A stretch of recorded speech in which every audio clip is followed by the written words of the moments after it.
8వ రోజు పత్రిజీ ప్రబోధాలలో దృష్టిని బట్టి సృష్టి అనే చెప్తున్నారేంటో తెలుసుకుందామా.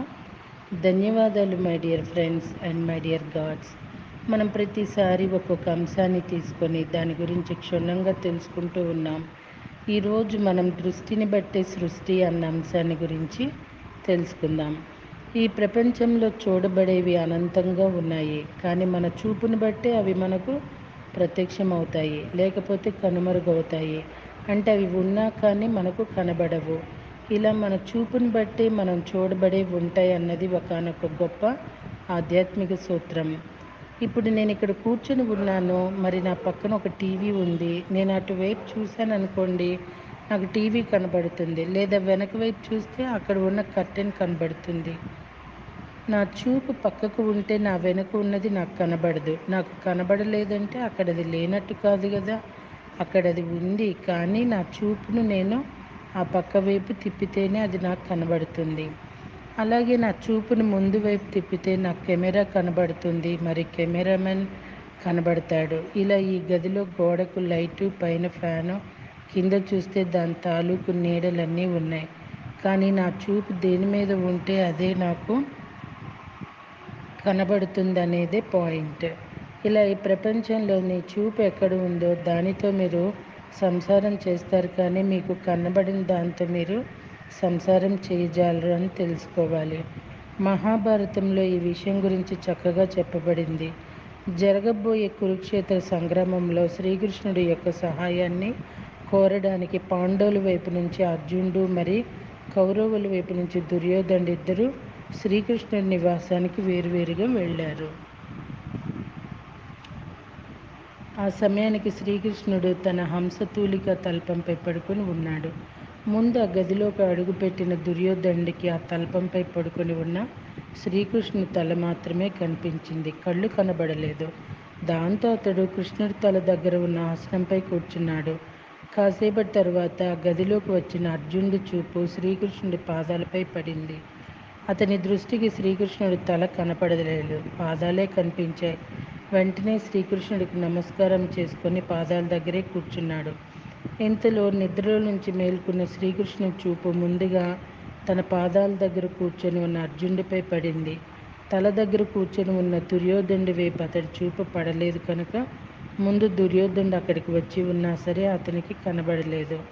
ఆ తర్వాత మెల్లగా తన తలను తిప్పి అక్కడ కూర్చొని ఉన్న దుర్యోధనుడి కూడా చూసి, ఏమిటి ఇంత పొద్దున్నే ఇద్దరు ఇలా వచ్చారు, ఏంటి విషయము అని అడిగాడు.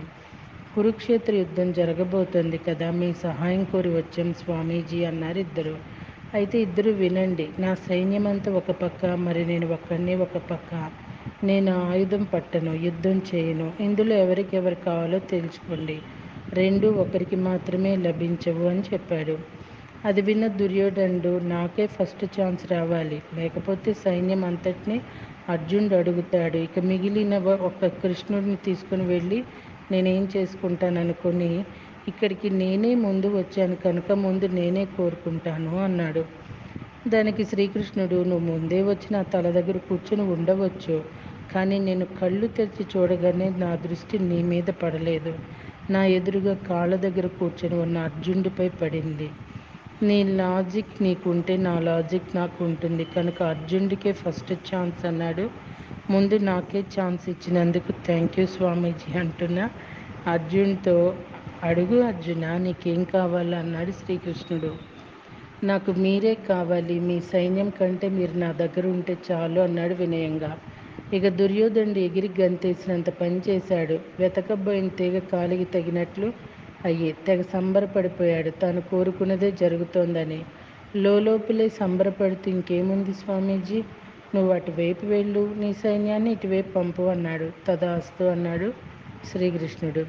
చూసారా, ఇలా చూపుని బట్టి చూడబడే ఉంటాయి అని మహాభారతంలోని ఈ అద్భుత సన్నివేశం తెలియజేస్తుంది. ఇలాంటిదే మహాభారతంలో ఇంకొక సన్నివేశం గురించి తెలుసుకుందాం. కురుక్షేత్రంలో కౌరవ పాండవ సేనలకు మధ్య యుద్ధం జరుగుతోంది. కౌరవ సేనకు భీష్ముడు సేనాపతిగా ఉన్నాడు. పాండవ సేన వైపు నుండి అర్జునుడు యుద్ధం చేస్తున్నాడు. భీష్ముడిని ఎదురుగా పాండవ సేన ముందుకు వెళ్ళలేకపోతుంది. అప్పటికి యుద్ధం మొదలైన రోజు నుండి 10 రోజులు యుద్ధం జరుగుతూనే ఉంది. భీష్ముడు పాండవ సేనను సర్వనాశనం చేస్తున్నాడు. ఇదంతా చూస్తున్న అర్జునుడి రథసారథైన శ్రీకృష్ణుడికి చాలా కోపం వచ్చి, ఎందుకు మీ తాతగారిని చంపడం లేదని అర్జునుడిని కోపంగా నిలదీశాడు. శ్రీకృష్ణుడి కోపం పట్టలేక రథం దిగి ఆ రథచక్రాన్ని చేతిలోకి పట్టుకొని రణరంగం మధ్యలోకి పరిగెత్తాడు, తానే భీష్ముడిని చంపేస్తానంటూ. అయితే కృష్ణుడు యుద్ధంలో నేను ఆయుధం పట్టను అని ఆయన చెప్పిన దానికి ఆయనే విరుద్ధంగా చేస్తున్నాడు కనుక కృష్ణుడిని ఆపటానికి అర్జునుడు అతడి కాళ్ళ వేళ్ళ పడి బ్రతిమలాడుతూ నేను ఆ పని చేస్తాను అని చెప్పాడు. అంతవరకు అర్జునుడు ప్రత్యర్థి వర్గంలో ఉన్న భీష్ముడిని నా తాత అనుకుంటూ యుద్ధం చేస్తున్నాడు. అలా నా తాత అనుకుంటూ ఒక మనవడిగా ప్రత్యర్థిలో తాతనే చూస్తూ ఉంటే అతడు సరిగా యుద్ధం చేయలేకపోతున్నాడు. దానివల్ల 10 రోజులుగా ఎంతో సైన్యం నష్టం జరిగిపోయింది. అటువైపు ఉన్నది ఆ తాత కాదు, నా ప్రత్యర్థి, దుష్టులైన కౌరవ సేనకు నాయకుడు అని అనుకొని యుద్ధం చేస్తే జయించేవాడు. అర్జునుడు అక్కడ ధర్మయుద్ధం చేస్తున్నాడు. అర్జునుడు ఒక ధర్మయోధునిగా ఆ ధర్మయుద్ధానికి వ్యతిరేకంగా యుద్ధం చేస్తున్నట్లు అతని దృష్టి ఉంటే అప్పుడు వేరుగా ఉండేది. కానీ ఒక మనవడిగా చూస్తున్నాడు, నా తాత నా తాత అని. అందుకే 10 రోజులైంది. అది శ్రీకృష్ణుడికి నచ్చలేదు. అందుకే అర్జునుడి దృష్టిని మరల్చడానికి తానే యుద్ధరంగంలోకి దూకాడు.